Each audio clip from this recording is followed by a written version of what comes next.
తమ్మి సినిమా అంటే 2.5 గంటలే ఉండాలి, అంతకు మించితే బోర్ కొడుతుందనే పాతకాలపు రూల్స్ ఇప్పుడు బాక్సాఫీస్ దగ్గర పనిచేయడం లేదు. అయితే కంటెంట్లో దమ్ముంటే 3 గంటలైనా 4 గంటలైనా ప్రేక్షకులు కదలకుండా చూస్తారని రీసెంట్ హిట్లు అయితే నిరూపిస్తున్నాయి. ఇక రన్ టైం ముఖ్యం కాదు, కంటెంట్లో దమ్ము ఉండాలి. ఏమంటారు గ్యాంగ్?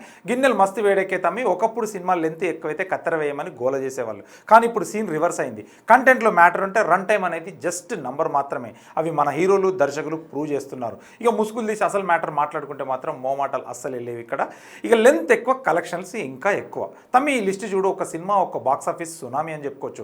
రంగస్థలం 2 గంటల 54 నిమిషాలు, పుష్ప 2 గంటల 59 నిమిషాలు, అర్జున్ రెడ్డి 3 గంటల 2 నిమిషాలు, పుష్ప 2 3 గంటల 21 నిమిషాలు, యానిమల్ 3 గంటల 21 నిమిషాలు, దురంధర్ 1 3 గంటల 34 నిమిషాలు, దురంధర్ 2 3 గంటల 49 నిమిషాలు. దాదాపు 4 గంటల సినిమాను కూడా జనాలు ఎగబడి చూస్తున్నారంటే అర్థం చేసుకోండి, అక్కడ మ్యాటర్ ఉంది. బిగ్ టీవీ సాక్షిగా చెబుతున్నా, ఇది కొత్త తరం సక్సెస్ ఫార్ములా అని చెప్పుకోవచ్చు. బోర్ కొట్టదు, బ్రెయిన్కి ఎక్కుతుంది. సినిమా 2 గంటలున్నా బోర్ కొట్టేసే కొన్ని సినిమాలు ఉంటాయి, కానీ ఈ సినిమాలు 3 గంటల పైనే ఉన్న ఆడియన్స్ని సీట్ నుంచి కదలనివ్వడం లేదనేది చెప్తుంది. క్యారెక్టర్ డెప్త్ ఉండాలన్నా, ఎమోషన్ పండాలన్నా లెంత్ అవసరమని మేకర్స్ నమ్ముతున్నారు. ముసుగులు లేవు, రన్ టైం ఇష్యూ అనేది ఇప్పుడు చరిత్ర.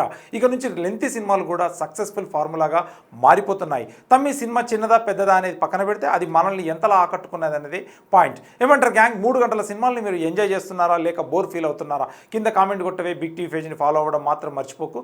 ఇక గిన్నెలు పగిలిపోవాల్సిందే.